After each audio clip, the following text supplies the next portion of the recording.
ഞാൻ വെറുതെ പറഞ്ഞു നോക്കിയാൽ ഇവിടെ എൻ്റെ ഐബ്രോസ് ഒക്കെ വളർന്ന് ആകെ ഒരു വൃത്തിയില്ലാണ്ടിരിക്കുകയാണ്. അപ്പോഴാണ് ഞാൻ ചേച്ചി വന്ന് നമുക്കൊരു വെജിറ്റബിൾ ചെയ്യാൻ പോയത്. അപ്പോൾ പിന്നെ ഒന്നും നോക്കില്ല, ശരിയെന്ന് പറഞ്ഞ് ഞാനും ഞങ്ങളെല്ലാവരും കൂടെ ഒന്ന് മുഖമൊക്കെ സംരക്ഷിക്കാമെന്ന് പറഞ്ഞ് ഇറങ്ങാൻ നിന്നപ്പോഴാണ് ദൈവോട്ട് മിക്കത്തമഴ. പിന്നെ അതൊക്കെ കഴിയാനായിട്ട് കുറച്ച് സമയം നോക്കിയിരുന്നു. വൈകിട്ടത്തെ കാണിച്ചല്ലാന്ന് പറഞ്ഞത്. ഞങ്ങൾ നിദാസ് എന്ന് പറഞ്ഞൊരു ബ്യൂട്ടി സലോണിലേക്കാണ് പോയത് കേട്ടോ. അവിടെ ചെന്ന് കഴിഞ്ഞപ്പോൾ ഓൾറെഡി നമ്മൾ പറഞ്ഞിട്ടുണ്ടായിരുന്നു നമ്മൾ 4 പേര് വരും.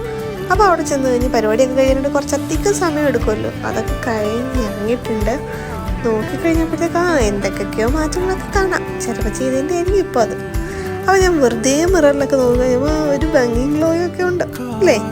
ആ സമയത്താണ് എൻ്റെ ചേച്ചിക്ക് മുടി ഒന്ന് കട്ട് ചെയ്യാനായിരുന്നു. ആൾ ലോങ് ഹെയർ ആണ്, ഇപ്പോൾ ഒന്ന് ചെറുതായി ഷോർട്ട് ഹെയർ ആക്കിയിട്ടുണ്ട്. അപ്പോൾ അതൊക്കെ കഴിഞ്ഞിട്ട് നമ്മുടെ 4 പേരുടെ സ്കിൻ ട്രീറ്റ്മെൻ്റ് ഒക്കെ കഴിഞ്ഞപ്പോഴത്തേക്ക് ഇറങ്ങി. അപ്പോൾ അത്രേ ഉള്ളൂ. ബൈ.